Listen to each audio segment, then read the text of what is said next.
What's better than a cold beverage at the end of a long, hot day? Well, it's the second half of our Dirty Dozen episode, of course. Really? Welcome to the Tradie's Business Show, helping you get off the tools and into true business ownership, so you can spend more time doing the things that matter most. Now, here are your hosts, Warwick Bidwell and Michaela Clark. So welcome to episode 4, listeners. Great to have you back again. G'day, gang. So today we're going to look at the bottom half of the Dirty Dozen. So far we've looked at having a why, your goals and targets, the importance of planning, the importance of self-mastery, having a good sales process, as well as knowing the numbers and knowing your financials. So what's next, Warwick? Number 7, pricing and quoting. Now, these are definitely two separate things. With pricing, things like how often do you review your prices, and even how do you set your prices. So many people in business just set their prices based on what the market is doing, and that may or may not actually fit your business model and what you want to make from your business in terms of profit. With quoting, it's having a quoting process, so how you present the quote, even how you prepare the quotes. Definitely not handwriting them on the back of a beer coaster. It's probably not the best way to do it. But even if you do have a sophisticated quoting system, who's doing those quotes, and then making sure that you actually win enough of them, because you don't want to spend hours and hours quoting and not winning the work, because you're not getting paid essentially to actually work in your business. So a couple of key areas there. Anything to add on that, Michaela? Yes, certainly. I think that people think, it's really hard to have a well-presented quote. And there's a lot of things that you can do that are quite easy. And as far as having templates and actually spend some time putting together price lists so that others can prepare nice-looking quotes for you. So you may not be a whiz in Word, but certainly having some stuff that can do it for you, with formulated prices and things like that. In addition, also looking at other options like having quotes on your iPad and things like that, where you can send quotes before you've even left the job site and the customer, and that can really help increase your quote conversion as well. There's a lot of simple programs out there where all you need to do is plug in a couple of prices, and you can even see when the client opens your quotes and things like that. So there's a lot of easier ways to really make this whole part of your business much more streamlined and successful. Too true. So let's move on to number 8. One of my absolute favourites, doing what I do with clients, one of the easiest ways to find improvement in their business, and certainly in terms of cost reductions and improving the effectiveness of the money they are spending, is this one, number 8, test and measure. No, we're not doing random drug tests or anything like that on the worksite. But by testing and measuring, what we do is actually start to record everything that's going on in our business, and in particular marketing. So if you're spending money on advertising or marketing and you're not measuring exactly how many leads you're getting and how much money people are spending off the back of that advertising, then you could actually be costing yourself thousands of dollars in some cases. And I've seen people who have done this and actually started to record where their leads are coming from, and discover that they're spending $2,000 a month on an advertising campaign that's not actually doing anything for them. That's right, and this is one of the most easiest things that has the biggest impact that a business can do.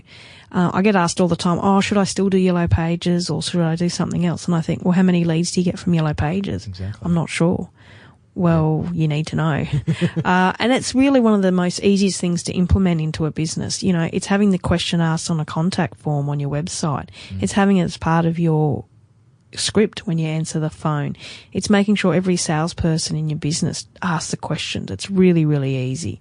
And having a little checklist or a little tally sheet next to your phone, and just quickly record where they come from, and then add that up over a week, over a month, and then look at a 3-month period. You can really make some judgments about where the best money can be spent and where you're getting the best return on investment. Yep. And then you can often not just turn off the marketing that's not working, but redirect funds to, let's say you discover that your Yellow Pages isn't working for you. Surprise. But let's say you're spending $1,500 a month or something on that. You could actually go and reinvest that then into website or YouTube marketing or some other strategy, Google AdWords, Facebook, that might actually be currently generating you a reasonable return, and it's like, I just wish I had some more money to put into Google AdWords. That's right. Often you can find it within the strategies that you're running at the moment. That's right. So it's not like you need to get more money. And the other thing I find is a lot of people go, I realised I didn't know how much I got from referrals or word of mouth. Yeah. And they're so cost effective. So really knowing if you are getting a lot that way, spending some more time building more JV partnerships or referral networks and spending more time and money in those areas. That's right. So that was test and measure number 8. Number 9, job management. I think you're the expert on this stuff, Michaela. Well, I get excited talking about job management. It's a little sad, isn't it? But so many businesses I see are just double and triple handling. It's just such a time-wasting systems that they have in place. You know, one really large field business that had 50 field workers was running their jobs off a whiteboard in an office and sending jobs by SMS. And then they were, you know, double handling, putting the invoicing in and sending it out and checking. And it's just not an effective way to work. So it really is quite simple, is whether it is simple, a shared diary system or a proper job management program, which are really quite cost effective now from, say, $10, $20 a month. They can give you everything you need to know, everything your staff needs to know, so your communication's improved, your whole processes with your customers is improved. And you can really save you, 10, 15 hours a week easy on improving this area. And also it can help increase the productivity of your staff. And sometimes you can look at reducing staff costs as well due to so much streamlining that's happened. So it's really quite a critical area of the business and something a lot are scared of and don't really want to change the way they've done it. But the benefits certainly outweigh any fears that they may have. And it's one of those things that, like a few of these points, modern technology just allows us to do so much cool stuff.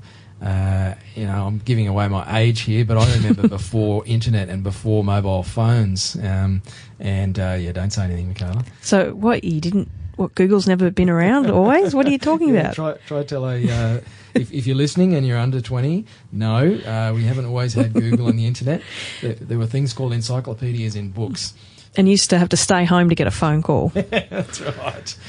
I remember calling in from parties on a public phone, which you can't find anymore. But anyway, modern technology, it just allows us to do so much cool stuff. And so with that job management that you're talking about, recording timesheets, and I had a conversation with one of my clients just this morning about vehicle trackers, just not to check up on staff, but so they actually can measure accurately how long they're at each work site and make sure they don't miss billing any of that time, because that's time basically that is not getting charged to anybody. That's right. And, chasing job cards from a week ago from your blokes where they're trying to remember what parts they used and how long they're on there. You can just imagine the costs that you're incurring but not being able to charge for. I'd hate to think the money that you're losing. Absolutely. Yeah. Absolutely. Maybe we should get one of those vehicle tracking companies on the show at some stage. So, yes, job management, very important and not as hard as you think. Number 10. So number 10 strikes fear into the heart of big, hairy tradespeople and some lovely lady tradies as well. But building a team, employing people, and actually starting to add more people to the business really does scare the pants off a lot of business owners, not just tradies. That's right. And they're not a cost, they're an investment if they're done right. So, yes. They're done right. And that's right. That's the key, isn't it? Yeah. So building a team, look, that could be as simple as just getting some admin support into your office, whether that's somebody who sits in your office and actually you employ on a full or part-time basis, or it might be somebody who sits virtually outside of your office, which is obviously an area that you're pretty passionate about, Michaela. It is. I'm a little bit biased. There's another guy that we both follow, and hopefully we'll get him on the show for an interview at some stage, but Tim Reed talks about building your virtual team. And so things like marketing and administration and bookkeeping and that sort of stuff is where often people overlook an opportunity to build a team and start to get rid of some of those tasks that are quite time consuming and maybe not the things that you're the best at in your business. So starting with those would be a good point. And then obviously bringing on more tradespeople or apprentices or whoever's most appropriate in your business. Part of actually overcoming that fear is going back to that financial management and having a really good budget or some good financials that you can look at and say, okay, if we plugged in another wage here, how much extra business would we need to bring through, and how much extra profit might that add to our bottom line, so that you can get some certainty about, okay, this is a good decision and we can do this now, or this is going to stretch us too far and there's no way knowing we can survive employing somebody new. Yeah, and that's right. And it's also looking at your time as well. So calculating how many hours you spend a week doing things that aren't your skill set. And that could be, 10, 15 extra hours off the tools. Now, if you're looking at getting somebody to help you, whether it be in person or virtually, often they're a third to half the cost of your hourly rate. So imagine if you spend all that extra time actually building your business. So you really got to weigh up the costs and the benefits, though, long term to growing your business and, your sanity as well. And so next on the list, number 11, is what's happening upstairs. And that's what's happening in your head. And it's all around having the right mindset and motivation to grow your business. So positive thinking. All that woo-woo stuff. It doesn't really work, does it? Thinking positively? No, of course not. Let's just think of how bad the day's going to be and see how that turns out. And we joke about it, but the reality is we all have a choice, don't we? That's right. We can focus on the challenges and the negative stuff, and yeah, they definitely need attending to, and we need to pay them the attention they deserve. But if you could choose between focusing on the positive stuff and being a positive thinker and trying to feel good, or focusing on the negative stuff and having a crappy day, which would you choose, listeners? Most people that I talk to say, well, I'd like to feel good and I'd like to focus on the positive stuff. That's right. And I think it's just such a simple change that everybody can make, and always not looking at the poor me victim mentality, but actually going, you know what, I have a choice in how I deal with this situation. And it's so simple, but it's so easy. And how do you feel that impacts, though? Like, it's one thing for us to sit here in the studio and say, yeah, you need to think positive and you should focus on that because it's going to make you feel better. But in terms of running a tradie business, how does that actually help? Well, it really comes down to how you present yourself to customers, to staff, and to everything. And if you've got a positive attitude, then your staff are going to have a positive attitude. They're going to want to come to work. They're going to want to help your business grow.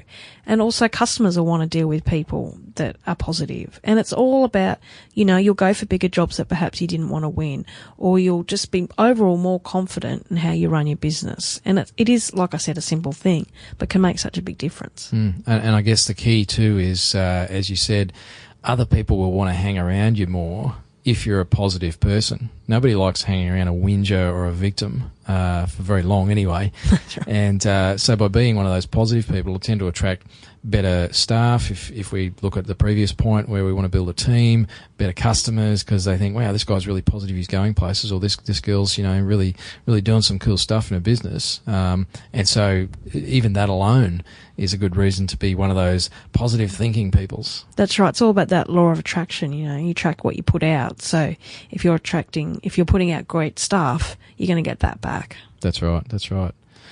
And certainly last but not least of our 12 dirty dozen steps to having a great trade business, you know what? It comes down to one thing, really. The simple shit. It's always the simple shit, isn't it? It is. So many businesses I work with, the most basic documents or procedures or forms or contracts, they just don't have it in place. And it's the easy things that'll trip them up. Yep. And, certainly it's the little stuff, that little stone in your shoe that really just takes your focus off a pleasurable walk. That was a horrible analogy, wasn't it? Might cut that out and say it for the bloopers, hey? Nah, people get it. But it's those little things that can really wreck a really great business. Little stuff like even just having your structures right, or putting money aside for tax and realising that you actually have to pay super to certain employees because they're employees, not contractors. I mean, they can sound a bit complex, but often they're really quite straightforward. And with some good advice from professionals, it's quite easy to get all those things right. That's right. And it's even having the right insurances in place, but actually having them reviewed, because what you did 5 years ago may not be relevant to your business now. And all those things like having terms and conditions and payment structures and all that kind of stuff. I mean, they are simple stuff. And look, having an accountant or a financial person annually look at your books, and really help you in those areas as well. Yep. So the simple stuff is maybe that should have been at number 1, Michaela. But yeah, look, listeners, if you're not sure about some of those things, go speak to your accountant or your bookkeeper or whoever you've got around you. Obviously, hit our website. We've got some good resources there at tradiesbusinessshow.com, and we can certainly point you in the right direction in terms of getting those things sorted.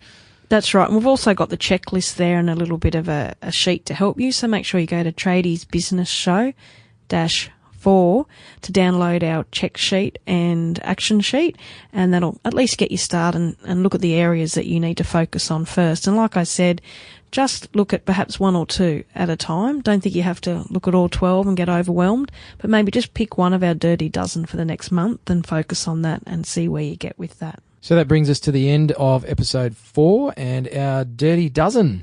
So make sure to subscribe on iTunes so you never miss an episode. And while you're there, give us a rating or review if you're enjoying the show. And if you have a listener question, make sure to check out tradiesbusinessshow.com, where you can send us a voice question and we'll try and get it answered on the show for you. So what's coming up next, Warwick, on episode 5? Well, we've got a great episode next time round. We're actually speaking with Ben from Adrian Perrin Plumbing Service. Might give a little bit away, but 30-year-old family business passing from father to son. Tune in next time. See ya. Bye. You've been listening to the Tradies Business Show with Warwick Bidwell and Michaela Clark. Want to get off the tools and into true business ownership? Find out how at tradiesbusinessshow.com.